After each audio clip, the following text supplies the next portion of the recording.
They say some people never learn to respect boundaries, and our neighborhood's HOA Karen was living proof. She thought her master key gave her control over everyone's home, but she didn't realize that my son, the Marine who had just returned from service, was inside. What happened next was a lesson in courage, discipline, and knowing when to stand your ground. Stick with me, because this story will have you gripping your seat until the very end.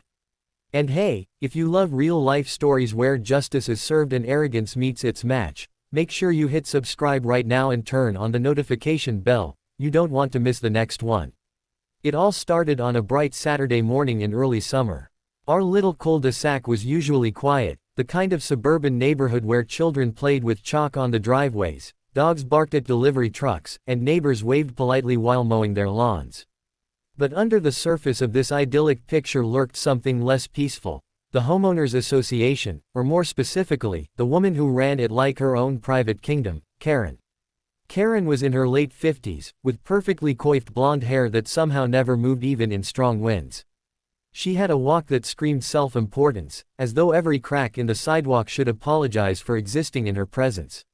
She carried a clipboard almost everywhere, jotting notes about whose lawn was too long, which trash cans weren't pulled back fast enough, and which cars parked too close to the curb. Nobody dared cross her, because Karen had a reputation for making life miserable for anyone who didn't comply with her endless stream of rules. I had moved into the neighborhood 5 years ago. At first, I thought Karen was just overzealous about keeping things neat. But over time, I realized she thrived on control. It wasn't about clean lawns or trimmed hedges, it was about power. I'd seen her berate a teenage girl for having a basketball hoop in the driveway, threaten fines over Christmas decorations being too bright, and once, she even told an elderly veteran his American flag was distracting. That one nearly made me lose it, but the poor man didn't want conflict, so he quietly took it down. But the day this story happened, Karen crossed a line she could never step back over. My son, James, had just returned from his deployment with the Marines. He was 24, strong as an oak, and carried himself with that quiet authority military training instills. He wasn't loud or arrogant. In fact, James was the type who'd rather sit in the backyard with a book or help neighbors carry heavy groceries than draw any attention to himself. But underneath that calm exterior was steel, a man who had faced tougher enemies than an HOA president with a clipboard. James had flown in late the night before, and I was thrilled to have him home. He was staying with me for a couple of weeks before heading to his next assignment. That morning, I decided to go out for a quick grocery run, leaving him to rest. Little did I know, while I was gone, Karen was lurking. According to James, it started with the sound of footsteps on the front porch. He thought it was me returning early, but when he looked through the peephole, he saw Karen. She had a set of keys in her hand, fiddling with them like she was about to unlock the door. At first, James thought maybe she was confused, maybe mistaking our house for someone else's. But then he heard her mutter under her breath, "These people think they can ignore the law. We'll see about that. Master key always works." James stood still, watching in disbelief as Karen actually inserted the key into the lock. Now, my son had been in situations where a moment's hesitation meant life or death, so he wasn't about to sit quietly and let some self-important woman barge into his mother's home. He moved fast. The second Karen pushed the door open, James was there. He stepped into the doorway, his 6'2" frame filling it completely. Karen froze mid-step, her jaw dropping as she looked up at him. "Can I help you?" James asked, his voice calm but with that underlying authority that made people instantly sit up straighter. Karen stammered, "Who are you? You can't just, this is HOA business. This is my mother's house," James said, narrowing his eyes. "And you just tried to break in." Karen puffed herself up, trying to regain the upper hand. "Excuse me, young man. I don't think you understand. I'm the president of this HOA. I have the master key for all the homes here. It's my job to ensure compliance with our rules, and I have every right to enter if I suspect a violation." James stepped forward, and Karen instinctively stepped back. "No," he said firmly, "you don't have that right. This is private property. You don't set foot in this house without permission. Ever." Karen's face turned red. "Listen here, you can't talk to me like that. I'll fine your mother." I'll make sure she regrets this attitude. You're intimidating me, and I don't appreciate it. James crossed his arms. I'm not intimidating you. I'm telling you the truth. You tried to enter without consent. That's trespassing. If this were anywhere else, you'd already be in handcuffs.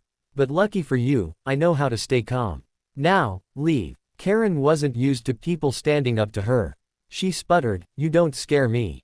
I'll call the police." James raised an eyebrow. "Good idea. Let's call them. I'd love to explain how you used a master key to try and let yourself into my mother's house without permission." That shut her up. Her eyes darted left and right, searching for an escape route from the situation she had created. She finally huffed, "This isn't over," and stormed off the porch, clutching her clipboard like it was a shield. When I came back from the store, James told me everything. At first, I was furious at Karen, but also furious that I hadn't been there to protect my home. But then I realized something: my son had handled it perfectly. Calm, firm, and without crossing any lines. Still, I wasn't about to let this go. The next HOA meeting was just 3 days later, and you better believe I was there, with James sitting right beside me. Karen walked into the meeting room like usual, strutting in with her clipboard, ready to bark orders.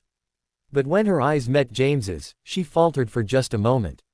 Neighbors had started murmuring about her behavior, and when James calmly stood up during the meeting and told everyone what she had tried to do, the room went silent. People were shocked, but not surprised.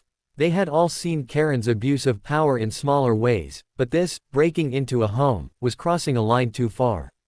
Some neighbors spoke up, adding their own stories about Karen's overreach. By the time the meeting ended, a vote had been called. Karen was removed as HOA president, effective immediately. She stormed out of that room with her face beet red, but nobody followed her.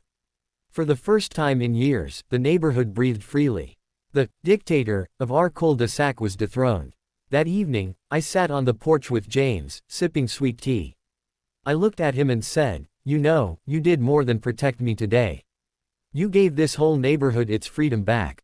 James shrugged modestly. "Just doing what needed to be done, Mom." But I knew it was more than that.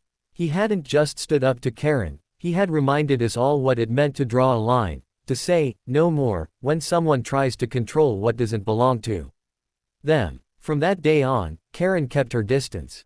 She still lived in the neighborhood, but without her title, she was just another homeowner. The master key was taken away and destroyed. The HOA was rebuilt under new leadership, one that actually cared about the community instead of controlling it. And every time neighbors saw James jogging around the block, they gave him a wave and a smile, grateful for what he had done. But the best part for me wasn't the HOA drama. It was knowing that no matter what, my son had my back. He had fought for our country, and when the battle came to our doorstep, he fought for me too. That kind of loyalty, that kind of strength, it's something no Karen can ever break. And that's how one arrogant HOA Karen learned the hard way that her master key couldn't unlock respect or power. It took one Marine to show her that boundaries matter, and that trespassing on someone's home isn't just wrong, it's unforgivable. If you enjoyed this story and believe in standing up against bullies, make sure to like this video, subscribe to the channel, and share this story with your friends.